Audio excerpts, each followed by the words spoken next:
রমজান এলো এলো মাহে রমজান। আসসালামু আলাইকুম ওয়া রাহমাতুল্লাহি ওয়া বারাকাতুহু।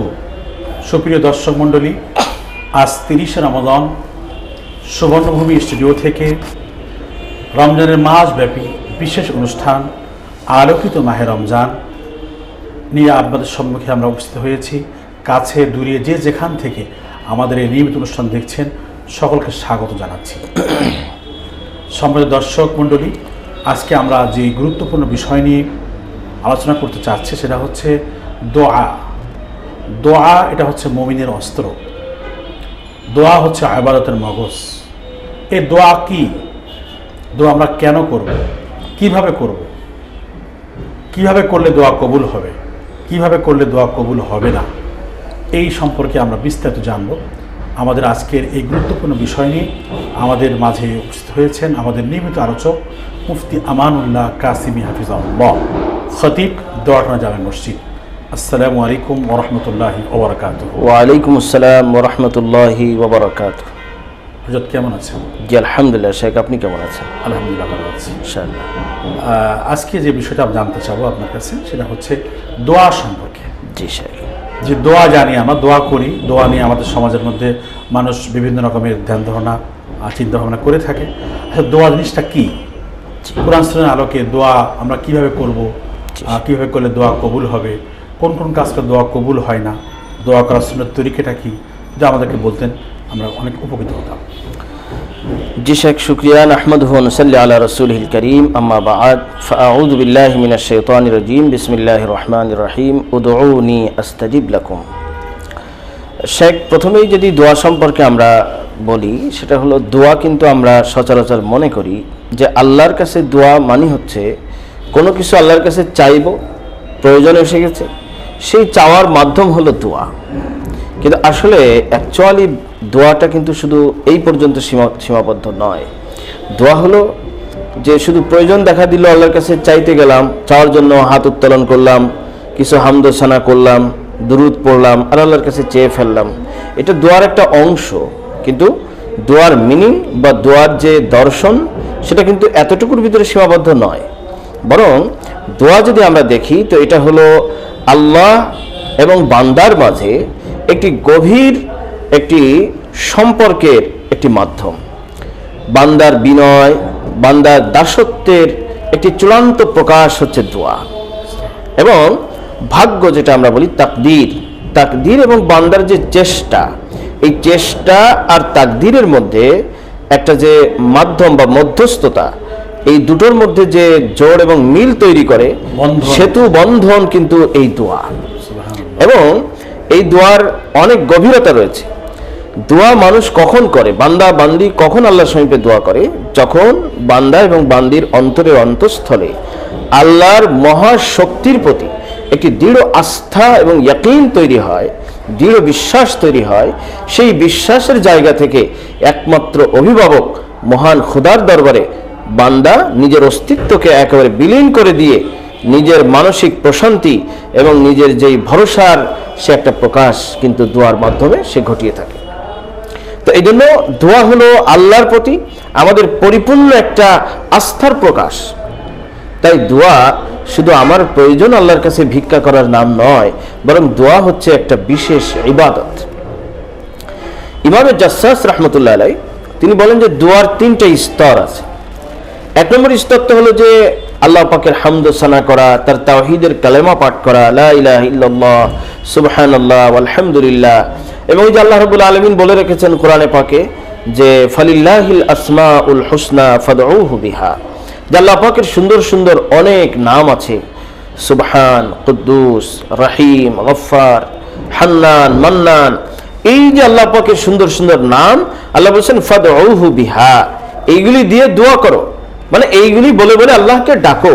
তাহলে আমরা বুঝলাম দোয়া মানে ডাকা, আল্লাহকে ডাকা, এবং নিজের অন্তরে আল্লাহর প্রতি যে দৃঢ় বিশ্বাস এবং ইয়াকিন সেইটাকে প্রকাশ করা। এটা হলো দোয়ার একটা অর্থ। 2 নম্বর ইমামে জাসসাস রাহমাতুল্লাহ আলাইহি বলছেন যে আল্লাহর পক্ষ থেকে দ্বীন এবং আল্লাহর পক্ষ থেকে ঈমান, আল্লাহর পক্ষ থেকে রহমত এবং বারাকাত দুনিয়া ও আখিরাতের জন্য আল্লাহর কাছে চাওয়া। এই চাওয়াটা তো আল্লাহ তাআলা কোরআনে পাকে আমাদেরকে শিখিয়েছেন বিভিন্ন দোয়ার মাধ্যমে, রব্বানা আতিনা ফিদ দুনিয়া হাসানা ওয়া ফিল আখিরাতি হাসানা ওয়া কিনা আযাবান্নার। তারপরে আল্লাহ রাব্বুল আলামিন জান্নাত চাইতে বলছেন, জাহান্নাম থেকে পানা চাইতে বলছেন। আল্লাহ রাব্বুল আলামিন নিজেদের অন্তরের আত্মশুদ্ধি চাইতে বলছেন। রব্বি জাআলনি মুকিমাস সালাহ, নামাজি বানাবার জন্য দোয়া। তারপরে রব্বানা হাবলানা মিন আজওয়াজিনা, দুনিয়ার মধ্যে দৃষ্টি শীতলকারী বিবি এবং সন্তান চাইতে বলছেন। এগুলো আল্লাহ তাআলা শিক্ষা দিয়েছেন। দোয়ার মধ্যে মনে হয় যেগুলো কোরআনে কারীমের মধ্যে আল্লাহ তাআলা বিভিন্ন নবীদের থেকে দোয়াগুলো করিয়েছেন, ওই দোয়াগুলো বেশি উত্তম মনে হয়। বেশি উত্তম দোয়া আল্লাহ রাব্বুল আলামিন হুবহু নবীদের ভাষা আমাদেরকে শিক্ষা দিয়েছেন। রব্বি হাবলি মিনাস সালিহিন, এই যে দোয়াগুলো আল্লাহ রাব্বুল আলামিন শিখিয়েছেন। তো এগুলো হলো দোয়ার দ্বিতীয় একটা স্তর, দ্বিতীয় একটা পর্যায়। 3 নম্বর যে দোয়ার স্তর আছে সেটা হচ্ছে যে সাধারণ দোয়া, যেটা আমরা আমভাবে মনে করি যে আমার কোনো হাজাত, আমার কোনো প্রয়োজন, যেটাকে আমি একমাত্র মনে করছি যে আল্লাহর কাছেই আমি পাবো এবং আল্লাহই আমার ব্যবস্থা করবেন, সেই জন্য সেই প্রয়োজনটা আল্লাহর সামনে নিয়ম মোতাবেক সুন্নাহর তরিকায় আল্লাহর সামনে সেই প্রয়োজনটাকে তুলে ধরে আল্লাহর কাছে সাহায্য প্রার্থনা করা। তো এই যে 3টা স্তরের দোয়া, এই সবই কিন্তু ইবাদত, সবই ইবাদত। আমি যখন আমার প্রয়োজন তুলে ধরছি সেটাও ইবাদতের অন্তর্ভুক্ত। আমরা তো ইবাদত আল্লাহরই করব, জি, সাহায্য করব চাও আল্লাহর কাছে, ইয়াকা নাবুদু ওয়া ইয়াকা নাস্তাইন। আমাদের জায়গায় সাহায্য চাওয়ার জায়গাটাই তো ওইটা। কিন্তু আমাদের একটা ভুল আছে শেখ, সেটা হচ্ছে কি যে আমরা যখন সুখে থাকি, আমরা যখন ভালো থাকি, তখন আমরা দোয়া করি না। অর্থাৎ ওই আল্লাহর হামদ সানা, ওই যে দোয়াটা, আল্লাহকে ডাকাডাকি করা এবং আল্লাহর রহমতের দিকে আবেগ আপ্লুত হয়ে তার কদমে সিজদা অবনত হওয়া, চোখের পানি ছেড়ে তার শুকর আদায় করা, এই জিনিসটা কিন্তু আমরা করি না। আমরা যখন শুধু বিপদে পড়ি তখন আমরা কি করি? আল্লাহর কাছে সাহায্য প্রার্থনা করি। তো হযরত সাইয়েদনা আবু হুরায়রা রাদিয়াল্লাহু তাআলা আনহুর একটি বর্ণনা আছে, তিনি বলেছেন যে দেখো, কোনো বান্দা এবং বান্দি যদি চায়, তিরমিজি শরীফের হাদিস, কোনো বান্দা এবং বান্দি যদি চায় যে আমার অভাবের সময়, আমার বিপদের সময় আমি দোয়া করব আর সেই দোয়াটা আল্লাহ কবুল করে নেবেন, তাহলে সে যেন সুখের সময়ও দোয়া অব্যাহত রাখে, সুখের সময়ও সে যেন আল্লাহর সঙ্গে তার এই সম্পর্কের মাধ্যমটাকে সে ঠিক রাখে।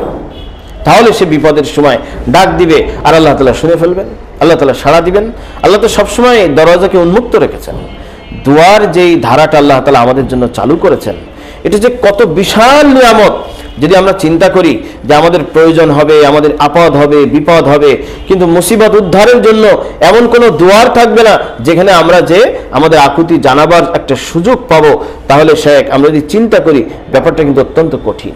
যে আমি বিপদে পড়ছি অথচ ছুটে যে সাহায্য চাওয়ার কোনো জায়গা নেই। আমার শহরে আগুন লাগছে কিন্তু বলে দেওয়া হয়েছে ফায়ার সার্ভিস এখন বন্ধ, এখন ফায়ার সার্ভিসের সুবিধা এই শহরে নাই। আমার এখন অক্সিজেন, আমার মুমূর্ষ অবস্থায় আমার রোগী, কিন্তু বলে দেওয়া হয়েছে শহরে অক্সিজেন নাই। তাহলে যে হতাশা আমাদের ভিতরে কাজ করবে, এই দোয়ার ব্যবস্থা যদি আল্লাহ রাব্বুল আলামিন আমাদেরকে না দিতেন, তাহলে আমরা কিন্তু এভাবেই একটা হতাশার ভিতরে পড়ে যেতাম।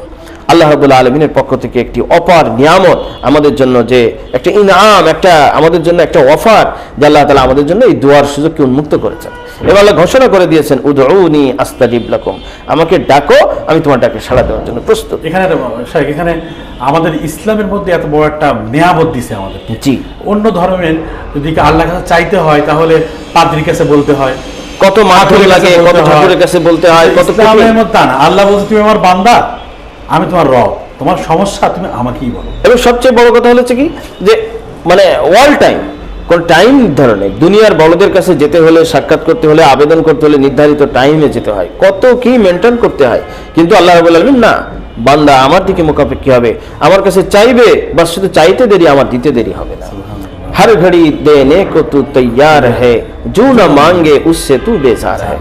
দুনিয়ার মানুষ চাইলে সে নাখোশ হয়, কিন্তু আল্লাহ রাব্বুল আলামিনের কাছে চাইলে আল্লাহ তাআলা কিন্তু খুশি। আমরা যদি দেখি নবীদের জীবন, এই জন্য নবীদের জীবন দেখি, নবীরা কিন্তু আগুনের মধ্যে পড়ার সময় আল্লাহকে ডাকেন, আল্লাহকে জানছেন, মাছের পেটে গেছেন তো আল্লাহকে ডাকছেন, বিপদ আপদের মধ্যে শরীরের ভিতরে পড়ছেন তো আল্লাহকে ডাকছেন, আল্লাহকে ডাকছেন। এবং আল্লাহ রাব্বুল আলামিন নবীদের এই কথাটি কোরআনে পাকে বলছেন। আল্লাহ রাব্বুল আলামিন বলেন, ইয়াদউনানা রাগাবান ওয়া রাহাবা, যে আমার পয়গম্বরগণ দেখো, আম্বিয়া আলাইহিস সালাতু ওয়াস সালাম তারা কি করছে, ওয়া কানু লানা খাশিঈন, যে আমার নবীগণ আমাকে ভয় পেতেন এবং আমার প্রতি তারা অনুগত ছিলেন, এবং তারা যখনই কোনো বিপদে পড়তেন, যখনই কোনো সাহায্য চাইবার দরকার হতো, অথবা তাদের দিলের আকুতি নিয়ে তারা আমার কাছেই, তারা আমার সমীপেই কিন্তু দোয়া নিবেদন করতেন। তো এই জন্য এটা নবীদের খাসলাত, নবীদের স্বভাব। এই দোয়ার দ্বারা আমাদের সব দোয়ার খুলে যাবে। দোয়া এমন একটি ইবাদত যেই দোয়া আমাদের ভাগ্যকে পরিবর্তন করে দেয়।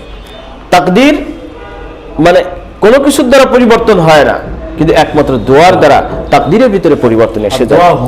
আর দোয়া হুয়াল ইবাদত, দোয়াই কিন্তু ইবাদত। রাসূলুল্লাহ সাল্লাল্লাহু আলাইহি ওয়াসাল্লাম বলেছেন আর দোয়া মুখুল ইবাদত। অর্থাৎ আমরা যদি ইবাদতগুলিকে লক্ষ্য করি তো সেখানে দেখব যে সেখানে মূল হলো দোয়া। যেমন আমরা নামাজ, সালাতের মতো গুরুত্বপূর্ণ ইবাদত যদি দেখি তো সেই সালাত শেষ হচ্ছে কিন্তু রাসূল পাকের প্রতি দুরূদ এবং দুআয়ে মাসুরা, অর্থাৎ আল্লাহর কাছে সাহায্য চেয়ে। তাহলে প্রতিটা ইবাদত যদি আমরা দেখি, রমজানের রোজা শেষ করছি, শেষ মুহূর্তে সেখানে বলা হচ্ছে ইফতারের আগে দোয়া করো, দোয়া কবুল হয়। তো এই যে প্রতিটা ইবাদতের মধ্যে কিন্তু আমরা সার নির্যাস যেটা পাচ্ছি সেটা কিন্তু দোয়া। তো এই জন্য এই দোয়া আমাদের জীবনে অত্যন্ত গুরুত্বপূর্ণ।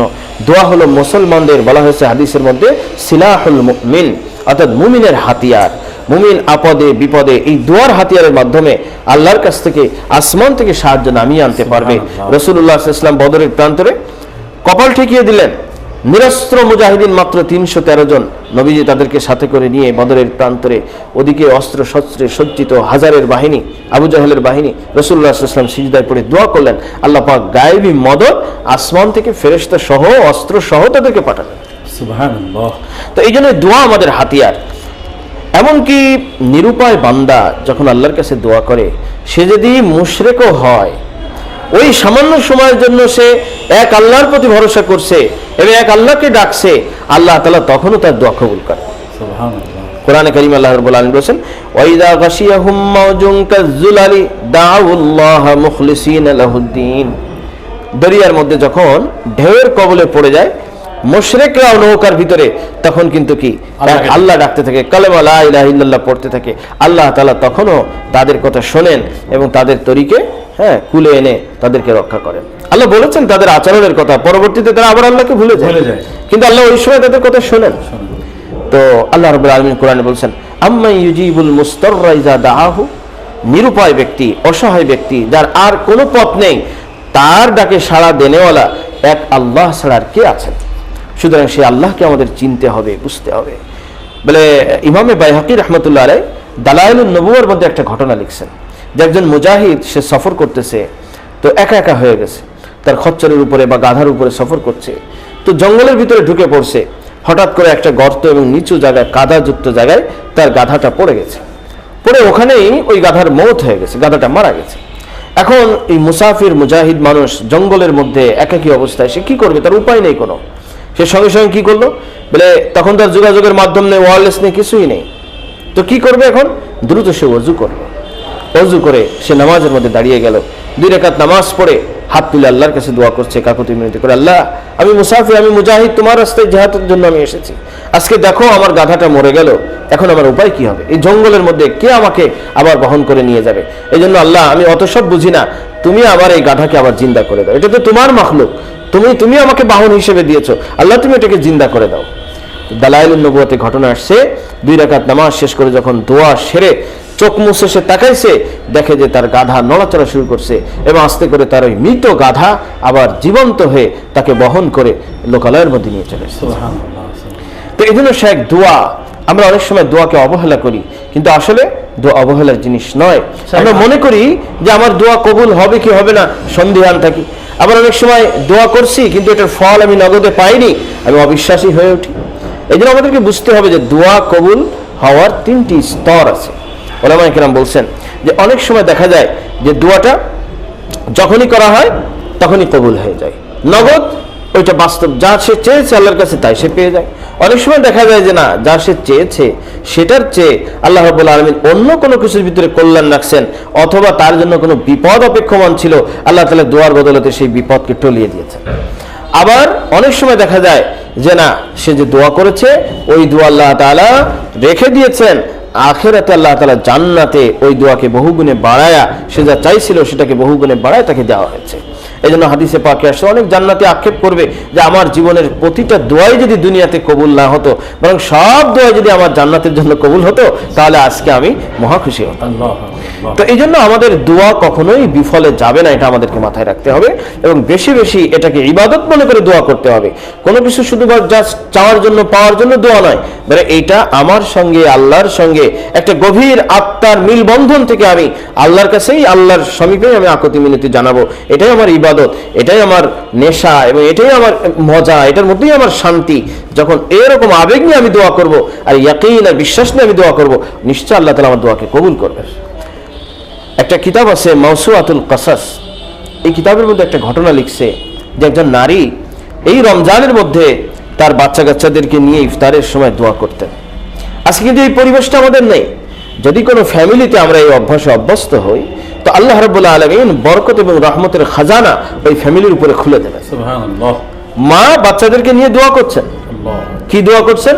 যে আল্লাহ, আমরা ঝুপড়ি ঘরে বসবাস করি, তুমি আমাদেরকে একটা সুন্দর বালাখানা দিয়ে দাও। দুনিয়ার দোয়া, কিন্তু এটা বৈধ দোয়া। সে চাচ্ছে বলে আমার এই বাচ্চা কাচ্চা নিয়ে আমি সুন্দর একটা বালাখানায় থাকবো।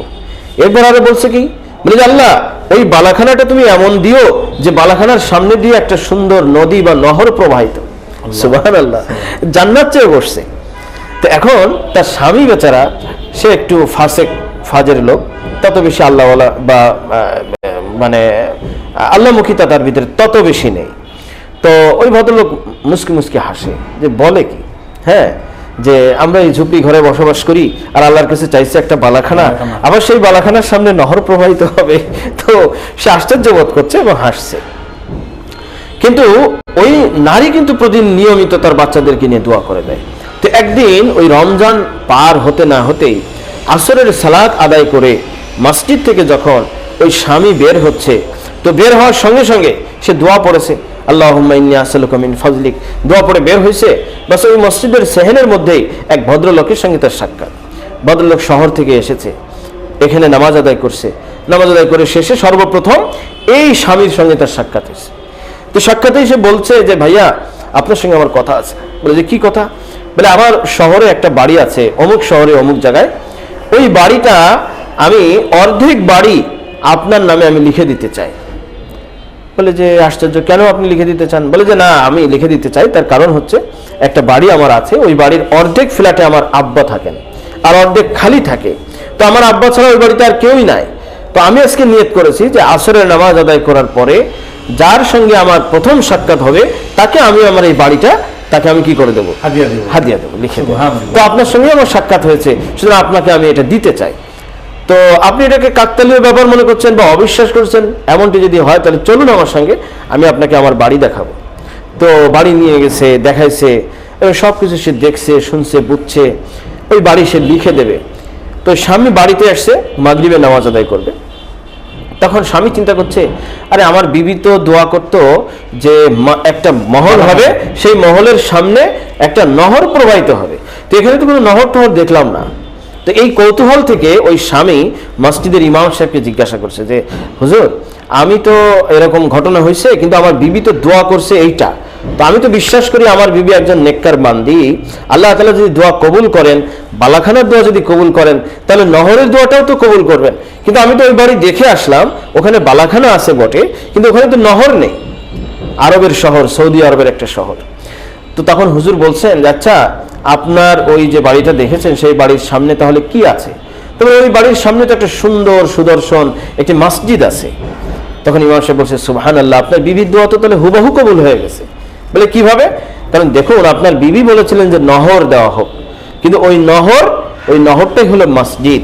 কারণ রাসূলুল্লাহ সাল্লাল্লাহু আলাইহি ওয়াসাল্লাম হাদিসের মধ্যে বলছেন, হাল জাব, ওই যে হে আমার সাহাবীরা, তোমরা বলো তো দেখি, যদি কোনো বান্দি সে কোনো ফ্যাক্টরিতে কাজ করে আর তার বাড়ির সামনে 5টা নহর আছে, 5টা নহরের ভিতরেই সে 5 বার গোসল করে, তাহলে তার শরীরে কি কোনো ময়লা থাকতে পারে? তো সাহাবায়ে কেরাম বললেন, হ্যাঁ, লা ইয়াবকা দারানুম মিন শাইউম মিন দারানিহি ইয়া রাসূলুল্লাহ, না, তার শরীরে কোনো ময়লাই থাকতে পারে না।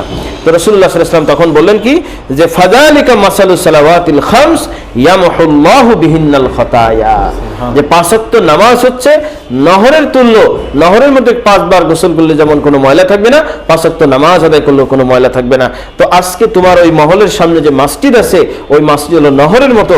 তুমি স্বামী হিসেবে তোমার দায়িত্ব ওই মসজিদে তুমি 5 বার জামাতের সাথে সালাত আদায় করবা। তো আল্লাহ তাআলা তোমার জীবনের পাপ সমূহ মোচন করে তোমাদেরকে একটি শান্তির, অনাবিল শান্তির সংসার আল্লাহ তাআলা কবুল করেছেন। এজন্য ওই বালাখানাও হয়েছে এবং ওই নহরের পরিবর্তে মসজিদে হয়েছে। সেই জন্য আমরা দোয়া করতে ভুলবো না। বিশেষ করে রমজান একেবারে শেষ প্রান্তে আমরা আছি, আমরা প্রতিটা মুহূর্তকে কাজে লাগাবো এবং বিশেষ করে দোয়ার ইহতেমাম করব। আল্লাহর কাছে আমরা দোয়া করতে থাকবো ইনশাআল্লাহ। দোয়া কবুল না হওয়ার জন্য, দোয়া যদি কবুল না হয় মূলত ইয়াকিন না থাকার কারণে। আল্লাহর প্রতি যার যত ইয়াকিন মজবুত হবে, দৃঢ় বিশ্বাস হবে এবং আস্থা হবে, তার দোয়া তত বেশি কবুল হবে। আর দ্বিতীয় কথা, হারাম মাল, হারাম লিবাস, হারাম খাদ্য এগুলি থাকলে রোজাদারি করা সত্ত্বেও দোয়া কবুল হয় না। এই জন্য খাদ্যকে হালাল করতে হবে, পানীয়কে হালাল করতে হবে, পোশাককে হালাল করতে হবে এবং ইয়াকিন আর দৃঢ় বিশ্বাস নিয়ে আল্লাহর সঙ্গে দোয়া করতে হবে। আল্লাহ তাআলা আমাদেরকে তৌফিক দান করেন। শেখ, এই যে আমাদের সামনে যে শাওয়ালের রোজার ব্যাপারে আপনি বলেছিলেন, যে শাওয়ালের রোজাটা, তো আসলে শাওয়ালের রোজা রমাজানের 30টা রোজা রাখার পরে শাওয়ালের রোজা রাসূলুল্লাহ সাল্লাল্লাহু আলাইহি ওয়াসাল্লাম সুন্নাহ করেছেন। তো এই সুন্নাত রোজা যে শাওয়ালের চাঁদে যারা রাখবে, ভেঙে ভেঙেও রাখতে পারে, একবারেও রাখতে পারে, প্রথমেও রাখতে পারে, শেষেও রাখতে পারে, পুরা শাওয়াল মাস ব্যাপী এটার সুযোগ আছে। রাসূলুল্লাহ সাল্লাল্লাহু আলাইহি ওয়াসাল্লাম বলেছেন যে মান আতবা সিত্তাম মিন শাওয়াল কানা কা সিয়ামিদ দাহার, যে রমজানের রোজাগুলি রাখার পরে এই 6টি রোজা যেই বান্দা এবং বান্দি রাখবে, আল্লাহ রাব্বুল আলামিন পুরা বছর রোজা রাখার সমান সওয়াব তার আমলনামাতে দান করবেন। পুরা বছর মানে এই যে রমজানে 1 মাসের রোজা রাখলো, আর যে বাকি রয়ে গেল 11 মাস, এই 6টি রোজা মিলায় নিলে মোট 36টা রোজার মাধ্যমে পুরা 12 মাস রোজার সওয়াব সে পাবে। হিসাবটা সে কেমন, যে 365 দিন বা 60 দিনে যে আমাদের বছর হয়, তো রমজানের 30টা রোজাকে যদি 10 গুণ সওয়াব আমরা ওখানে ধরে রাখি কোরআনের ঘোষণা অনুযায়ী, তাহলে 30 গুণ 10 300 দিনের সমান রোজা আমার হয়ে গেল রমজানে। আর 6টা রোজার মাধ্যমে 60 দিনের রোজা হয়ে গেল। এই 360-এ পুরো বছরের রোজা। এই জন্য রাসূলুল্লাহ সাল্লাল্লাহু আলাইহি ওয়াসাল্লাম বলেছেন কাসিয়ামিদ দাহার। তো আল্লাহ তাআলা আমাদেরকে রমজানের রোজার পাশাপাশি শাওয়াল মাসের 6টি রোজা রাখবার তৌফিক দান করেন।